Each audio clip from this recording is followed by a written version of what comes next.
So something I've heard you talk a lot about lately is donor advised funds. That was a new term for me the first time I heard you use it. So what does that mean? Talk us through it in layman's perspective.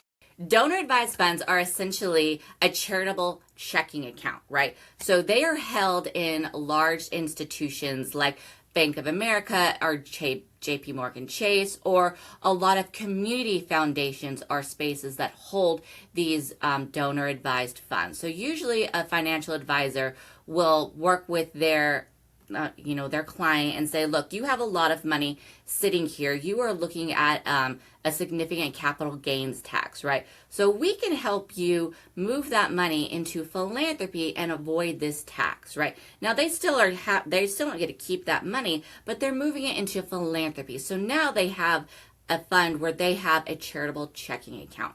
They got that charitable tax deduction when they moved that money into a donor advised fund, which is technically people who house or organizations that house these are a philanthropic arm, right? Bank of America has philanthropic arms. JP Morgan Chase has philanthropic arms, right? So you're moving money into a philanthropic arm, and it's money just sitting there accruing interest for the bank, right? So your fund is growing, you have more money to be able to give. They're really, really fantastic vehicles, right?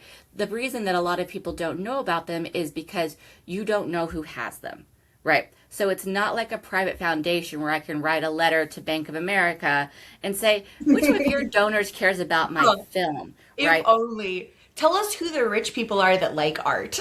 Exactly, exactly. So the best way to think about a donor advised fund is a charitable checking account set up by someone with capacity, just waiting for you to go and ask for that money, right?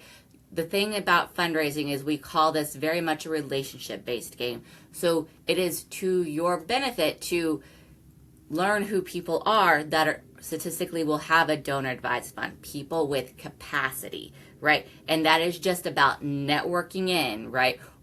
Does your local community foundation, do they have networking events? Community foundations are really cool because they will actually open up group grant applications where you can kind of get in and say, we're doing something really cool in the world. Do you have any funds, right, that could be spent towards this? So I would say community foundations are a really good place to start. And then once you have someone that is giving in that way, they probably know other people that are giving in that way, right? So people in capacity groups tend to hang out with other people who have capacity. And then it's about engaging that network in concentric circles. So there's a lot of work that goes into this. So donor acquisition is the hardest and most expensive part of the fundraising process.